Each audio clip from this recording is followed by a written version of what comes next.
Okay, mwenyekiti, kama ambavyo Jemedari amesema, tuko live hapa na maswali tunayojiuliza hapa, na wewe tunaanza kukuuliza swali letu la kwanza. Ukimya umetanda sana wakati wa dirisha la usajili, bado siku 15, wana Simba wako kimya sana, waelewi usajili unafanyika, hamjatambulisha mchezaji, tunaona tu tetesi za hapa na pale, wengine wanatoka, wengine wanaingia. Tunatamani kusikia dirisha hili la usajili kwa upande wenu Simba, mmefikia wapi na maendeleo yapoje mpaka sasa? Kwanza nishukuru kwa kupata nafasi ya kuweza kuzungumza na ninyi hapo asubuhi hii, na mimi nitegemea saa hizi ungekuwa huko Morocco. Nisikia kama ukiripoti kutoka huko, lakini kwa upo hapa basi ni kushukuru wewe na wenzio. Sisi tunaendelea vizuri, maandalizi yote yanayotakikana yanafanyika kwa mujibu wa taratibu tulizojiwekea na mahitaji ya benchi jipya la ufundi. Kwa hiyo hakuna jambo ambalo linatupa wasiwasi mpaka sasa. Kama ulivyosema, inawezekana ikawa mashabiki wana wasiwasi kuona kwamba labda hatujatangaza mabadiliko yote. Yapo maeneo ambayo benchi letu jipya la ufundi limetoa mwongozo kwamba linataka ifanye marekebisho ili kuongeza uwezo wa performance ya timu yetu, na tunaifanyia kazi, na tutakapokuwa tayari tutatoa taarifa rasmi kuhusiana na hilo. Na kwa sababu siku zinasogea, mpaka sasa mmefanikisha saini ya wachezaji wangapi mwenyekiti? Nachoweza kusema tu kwamba tunaendelea na marekebisho hayo. Ikiwa tuna taarifa nzuri rasmi inayohusiana na hilo tutatoa. Ni vigumu sana kuweza kukadiria idadi au kusema namba, lakini tuko katika nafasi nzuri. Safari kidogo imekuwa ni tofauti na misimu mingine ilivyo kawaida ya Simba, mabalaa kushuka mjini na kadhalika, lakini mnakwenda kinyonge sana. Nini changamoto? Simba haijawahi kuwa wanyonge na haitakuja kuwa wanyonge.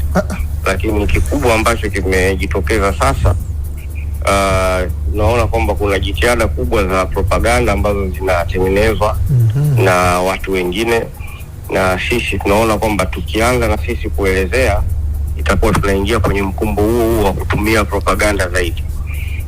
Imani yetu ni kwamba vitendo vinazungumza zaidi ya maneno. Tulipata taarifa wapinzani wenu Yanga wamemsajili mchezaji Alan Okello, na huyu mchezaji, taarifa tulizokuwa nazo mwenyekiti, ni kwamba Simba mlikuwa kwenye track nzuri ya kumnasa huyu mchezaji tokea mwanzo, na mwishoni kabisa mambo yakashindikana. Na kama ni kweli, tatizo lilikuwa ni nini? Na wewe pia ndio ukitajwa kwamba ulisimama mbele kuhakikisha huyu mchezaji mnampata, lakini dakika za jioni mchezaji amekwenda upande mwingine.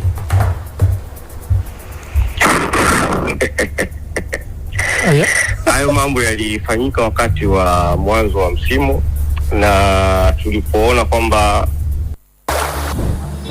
ni fahari mimi kuwa sehemu kubwa ya maendeleo ya uchumi wa nchi yangu. Kwa watu wachapakazi, kwa wakati ule alikuwa na mkataba zaidi ya mwaka, ikawa ni vigumu kuweza kuvunja mkataba ule.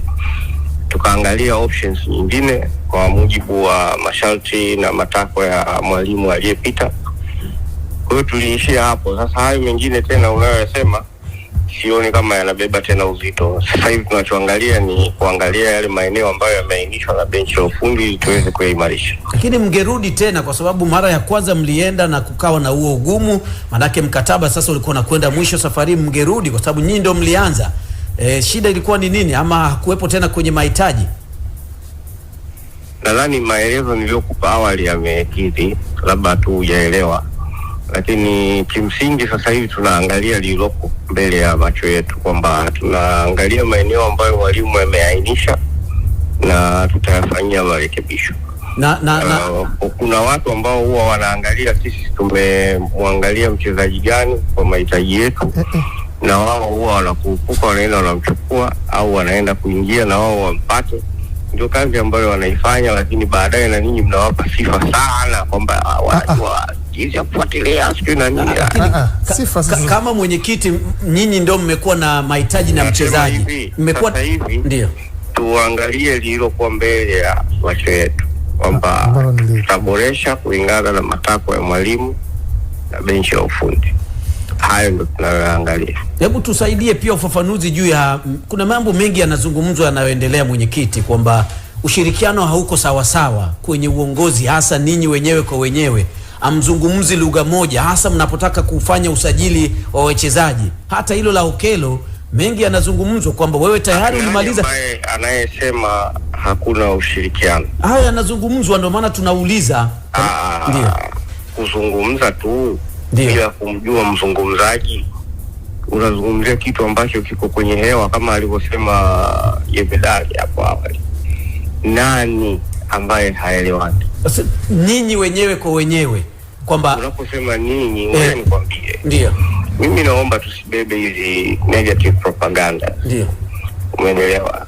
Simba ina uongozi wake ambao unasimamiwa na board, na board na composition yake, na hiyo board yenyewe inaundwa na watu. Sasa idadi ya watu ambao wanaunda hiyo board hawazidi 15. Ni vema anayesema hawaelewani hawataji na hao wasioelewana, fulani na fulani hawaelewani. Wanaotajwa mwenyekiti, ndio.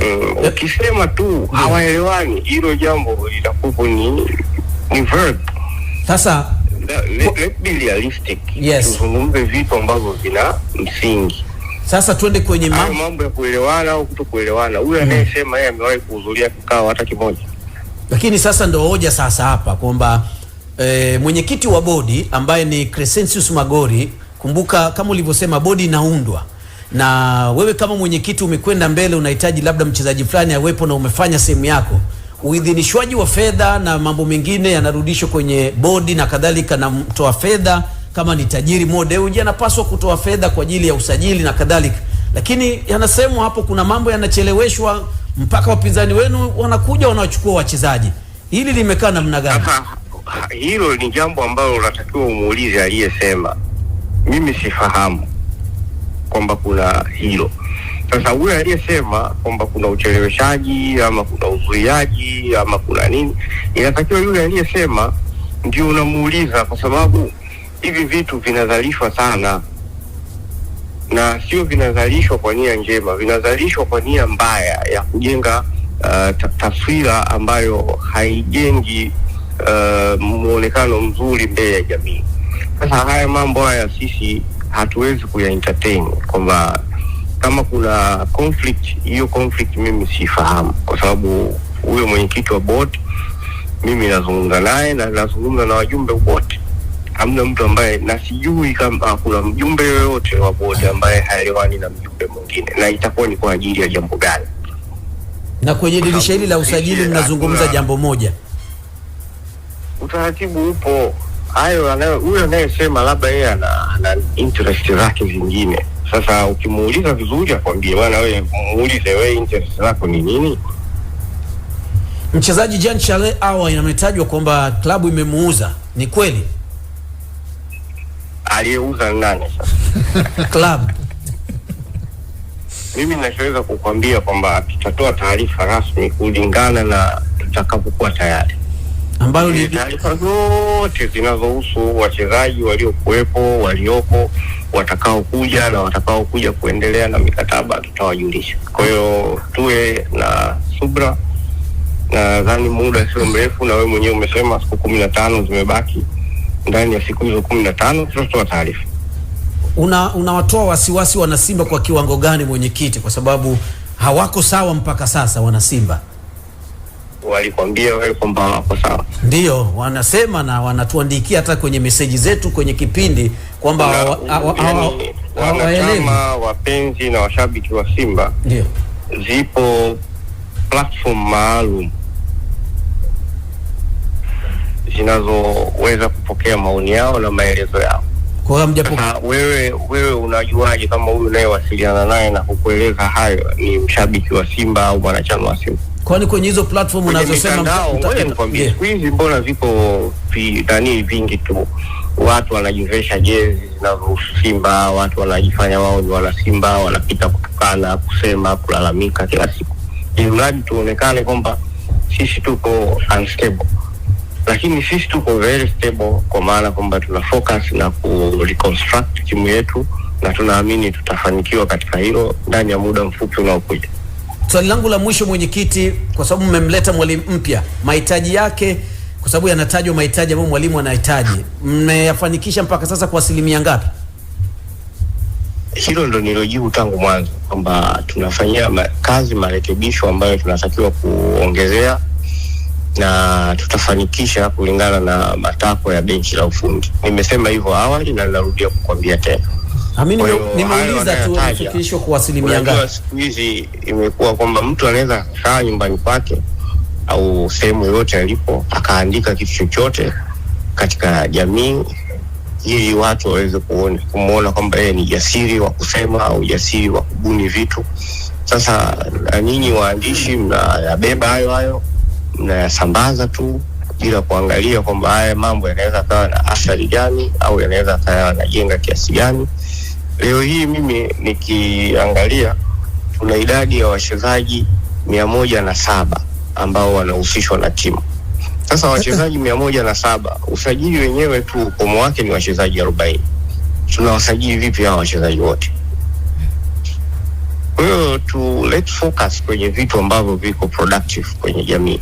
Unajua mwenyekiti, wasiwasi kwenye hilo, mfano kama kwenye hilo unachosema mwenyekiti, hapo umeongea vizuri, lakini wasiwasi wa watu wengi ni kwamba mfano leo kwenye Mapinduzi Cup tumemwona mchezaji akicheza pale Simba anaitwa Mwangosi kwenye eneo la juu, lakini wakati huo kuna mchezaji kama Mashaka, taarifa zipo, ametolewa kwa mkopo. Kuna mchezaji kama Awesu wametolewa kwa mkopo, lakini mchezaji kama Mwangosi anayekuja unaona ni kama sampuli ya mchezaji aliyetolewa kwa mkopo.